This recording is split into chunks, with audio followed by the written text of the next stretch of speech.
Hello दोस्तों, bio अड्डा में आपका स्वागत है।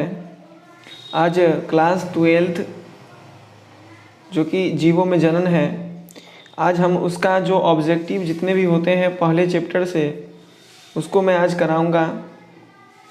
तो पहला जो क्वेश्चन है कि आम के फल में खाने वाला कौन सा भाग है, यानी आम का जो फल होता है उसमें खाने वाला कौन सा भाग है, तो वो होता है मध्य फल भित्ति।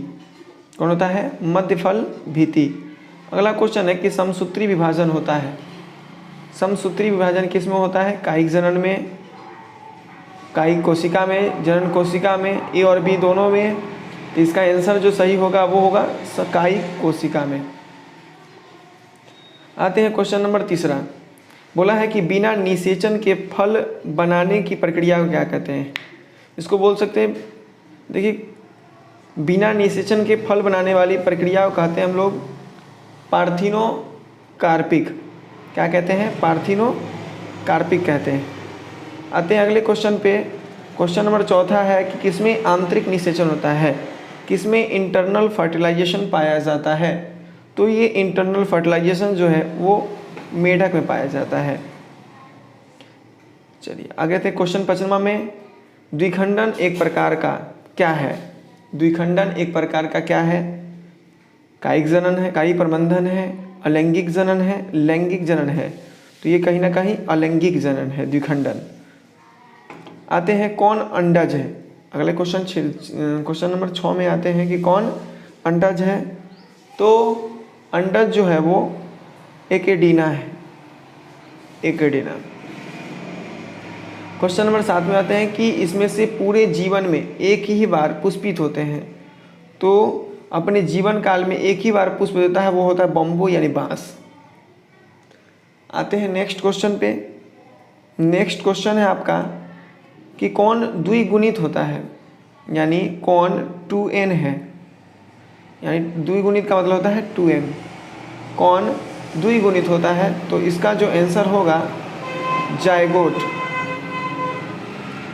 कहीं ना कहीं युग्मनज जो होता है वो क्या होता है हमारा? 2n होता है। अगला है कि किस फल का बीज चोल खाया जाता है? किस, 9वां क्वेश्चन है, किस फल का बीज चोल खाया जाता है? तो शरीफा भी होगा, लीची का भी खाते हैं हम लोग, और जायफल का भी होगा, यानी इसमें से सभी। अगले क्वेश्चन में आते हैं कि समयुग्मकी पाई जाती है। समयुग्मकी पाई जाती है शैवाल में, आवृतबीजी में, अनावृत बीजी में, सभी में। तो ये कहीं ना कहीं शैवाल में जो है समयुग्मकी पाया जाता है।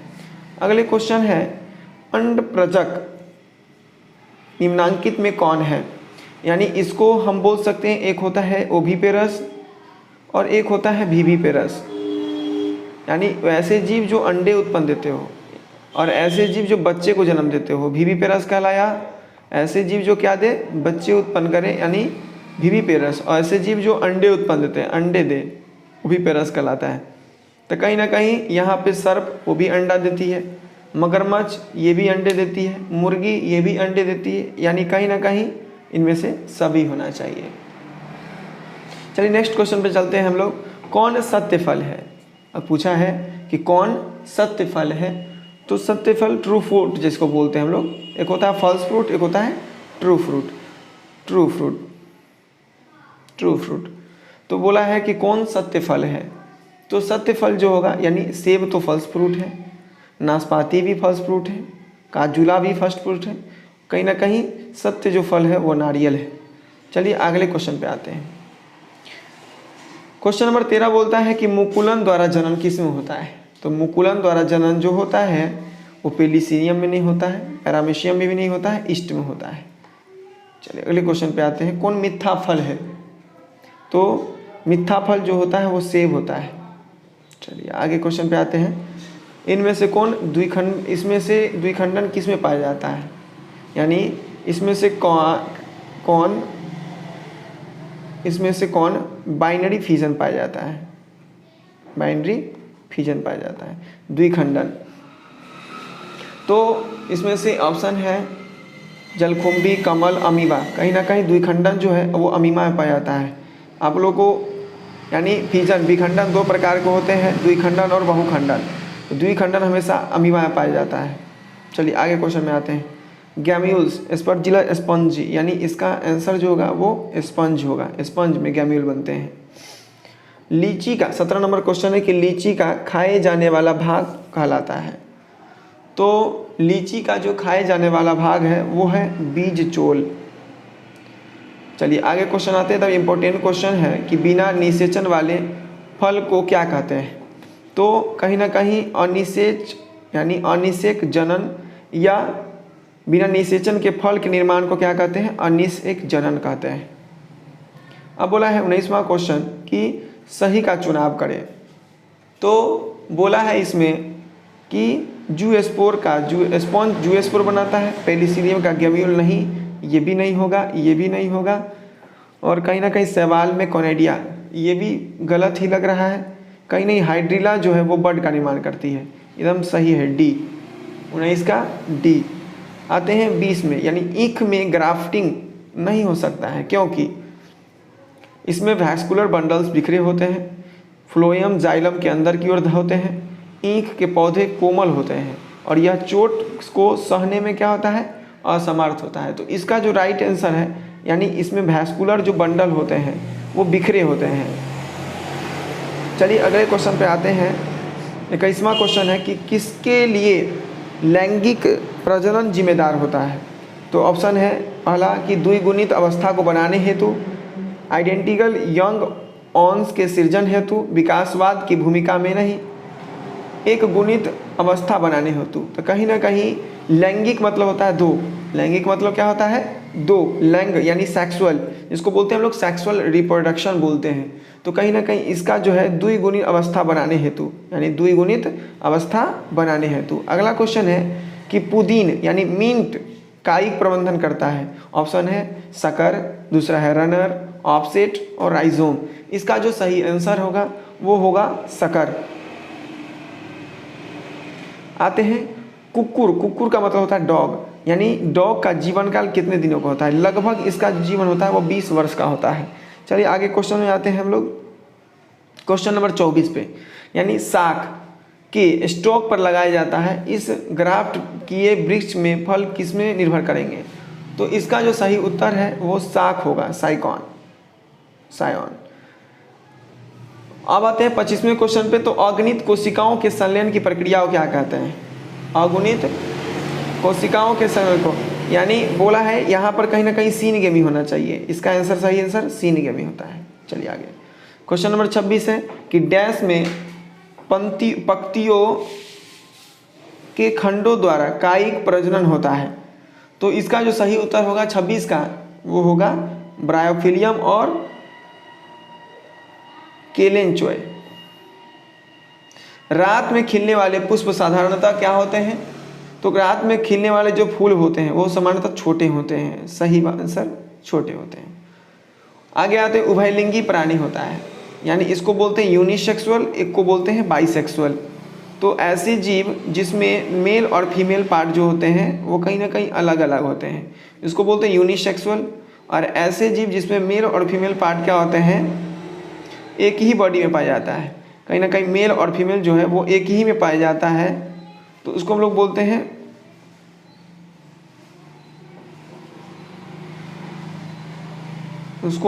हैं बाइसेक्सुअल। क्या बोलते हैं, बाइसेक्सुअल, यानी दोनों पाया जाता है। तो कहीं ना कहीं ये बाइसेक्सुअल प्राणी कौन होता है, तो कहीं ना कहीं इसका जो आंसर है वो केंचुआ है। केंचुआ जो होता है वो बाइसेक्सुअल होता है। चलिए आगे क्वेश्चन पे आते हैं। 29वां क्वेश्चन है कि कोई द्विगुणित संरचना है। तो 29 का जो द्विगुणित संरचना है, यहाँ पे अंडाणु तो होगा नहीं, शुक्राणु हैप्लॉइड होता है और जाइगोट एकदम सही है, यानी युग्मनज जो होता है वो 2n होता है, यानी द्विगुणित होता है। अब 30वां क्वेश्चन है कि जन्म से लेकर के प्राकृतिक मृत्यु के बीच की अवस्था को कहते हैं हम लोग जीवन काल। ये लोग तो आप लोग पहले चैप्टर में पढ़े होंगे। चलिए 31वां क्वेश्चन है कि अकारिकी और आनुवांशिक रूप से यदि जीवन समान हो, यदि आनुवांशिकी तथा मॉर्फोलॉजी रूप में कोई जीव समान हो तो वो क्या कहलाता है, क्लोन कहलाता है। अमीबा में प्रजनन किस प्रकार से होता है। तो अमीबा में जो प्रजनन है वो कहीं ना कहीं कोनाइडिया, कलिका, जीम्यूल्स, द्विखंडन। तो इसका जो सही उत्तर है वो है अमीबा में द्विखंडन, क्योंकि इससे पहले ही बताए थे कि बाइनरी फिजन का किसमें पाया गया, अमीबा में पाया जाता है। तो वही घुमा करके बोल दिया है कि अमीबा में प्रजनन किसके द्वारा होता है, तो द्विखंडन के द्वारा होता है। अब आते हैं पेनिसिलियम में प्रजनन होता है।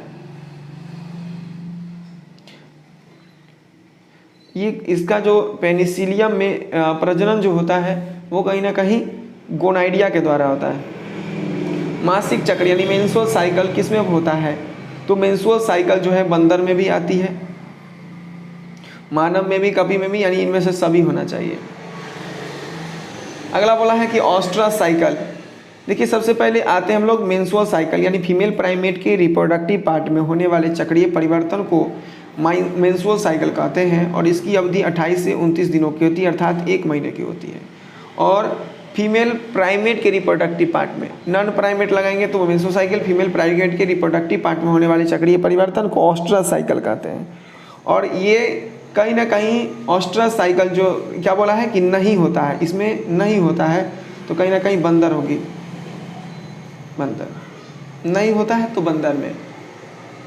चलिए आते हैं क्वेश्चन नंबर 36 पे। कोई बोला है कि कौन बाइसेक्सुअल नहीं है, कौन बाइसेक्सुअल नहीं है, तो नहीं होगा ये सॉरी इसका होना चाहिए डॉग, कुत्ता, क्योंकि हम सब जानते हैं कुत्ता मेल और फीमेल जो होते हैं अलग अलग होते हैं, यानी ये कहीं ना कहीं यूनिसेक्सुअल है, यानी इसका जो सही आंसर होगा वो कुत्ता होगा। चलिए आगे जो क्वेश्चन है 37, क्वेश्चन नंबर 37 बोला है कि किसके युग्मक स्थानांतरण के लिए जल की आवश्यकता नहीं होती, यानी किसके युग्मकों की स्थानांतरण के लिए जल की आवश्यकता नहीं पड़ती है, तो इसका जो सही आंसर है वो जिम्नोस्पर्म है।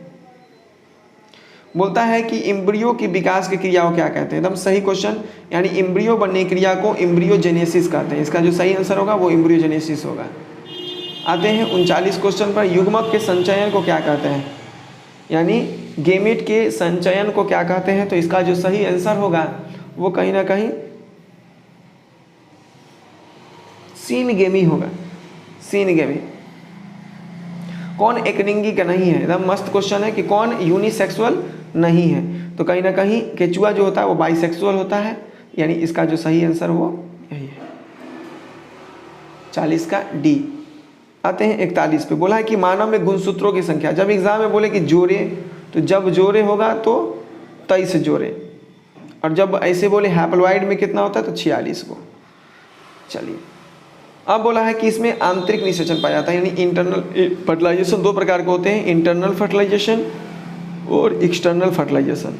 यानी जब सीनगेमी मदर पेरेंट के बॉडी के बाहर हो तो एक्सटर्नल फर्टिलाइजेशन, और जब सीनगेमी मदर पेरेंट के बॉडी के अंदर हो तो कहीं ना कहीं इंटरनल फर्टिलाइजेशन कहलाता है। तो को बोला है कि इसमें आंतरिक निषेचन किस में पाया जाता है, तो कहीं ना कहीं आवृत बीजी में क्या होता है, इंटरनल फर्टिलाइजेशन पाया जाता है। चलिए आगे जो क्वेश्चन है, निषेचन तक की क्रिया को ओव्यूल विकसित होकर बीज बनता है, यानी ओवरी से क्या बना, फ्रूट, जबकि ओव्यूल से सीड का निर्माण होता है, ये हमेशा याद रखिएगा। तो निषेचन की क्रिया में ओव्यूल विकसित होकर के बीज बनाया, जबकि कार्पेल से क्या विकसित हुआ, पिस्टिल या कार्पेल से क्या विकसित हुआ, तो कार्पेल से जो विकसित होता है वो कहीं ना कहीं पेरिकार्प होता है। चलिए आगे जो क्वेश्चन है 44, यानी कौन अंडज नहीं है, कौन अंडज नहीं है, तो इसका जो सही आंसर होगा, तो बोला है कि कौन ओविपेरस नहीं है, यानी ऐसे जीव जो अंडे देते हैं, तो ये भी तो सर्प अंडे देती है, मुर्गी भी देती है, घड़ियाल भी, कहीं ना कहीं मानव अंडे नहीं देती है, तो इसका जो सही आंसर होगा वो मानव होगा। बोला है कि अपने जीवन काल में एक ही बार पुष्प खिलता है, तो कहीं ना कहीं बम्बू है, बांस है। और बोला है कि 12 वर्ष में एक बार पुष्प खिलता है, तो वो हमेशा याद रखिएगा नीला कुरेंजी होता है। चलिए आते हैं हम लोग 47वें क्वेश्चन पे, यानी प्रकंद। प्रकंद जो होता है वो हम लोग कहीं ना कहीं एक उदाहरण होता है कि इसका अदरक का, अदरक का, यानी इसका आंसर जो होगा सी होगा। आते हैं 48वां क्वेश्चन पे, बोला है कि कलिका रोपण का उदाहरण होता है, तो कलिका रोपण का जो उदाहरण है वो कहीं ना कहीं कायिक जनन है, कायिक जनन है। आते हैं 49वां क्वेश्चन पे, पेनिसिलियम नामक कवक में अलैंगिक जनन मुख्य रूप से किस संरचना के द्वारा होता है? तो इसका जो सही उत्तर है 49 का, इसका जो सही होगा वो कोनाइडिया होगा, सी। अगले बहुत अच्छे क्वेश्चन पे आते हैं कि कौन ठहरे हुए पानी में उगकर ऑक्सीजन सोख लेता है? तो ये एकदम कतई जहर प्रश्न है, तो ये इसका आंसर जो होगा वो जलकुंभी होगा। चलिए, इसके बाद आपको यदि अच्छा लगे मेरा ये ऑब्जेक्टिव का क्लास, तो आप लोग लाइक, सब्सक्राइबर और शेयर ज़रूर करें, ताकि हमें मोटिवेट मिले और मोटिवेशन मिले, ताकि हम हर चैप्टर का यानी हर चैप्टर का ऑब्जेक्टिव क्लियर करें। क्योंकि बिहार बोर्ड में 50% जो है वो कहीं ना कहीं ऑब्जेक्टिव है। तो मैं बायोलॉजी का या केमिस्ट्री का या फिजिक्स का हर चैप्टर बाय चैप्टर मैं आपको प्रत्येक दिन हर चैप्टर से लगभग 100 या 50, 80 ऐसे करके मैं प्रत्येक दिन करूँगा। और इससे जो बचा आगे का यानी चैप्टर फर्स्ट का ही लगभग और मैं 70 क्वेश्चन और कराऊँगा, है ना, 70 क्वेश्चन और मैं कराऊँगा।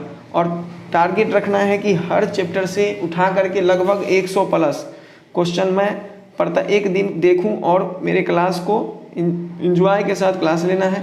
आज तो चलिए, थैंक यू।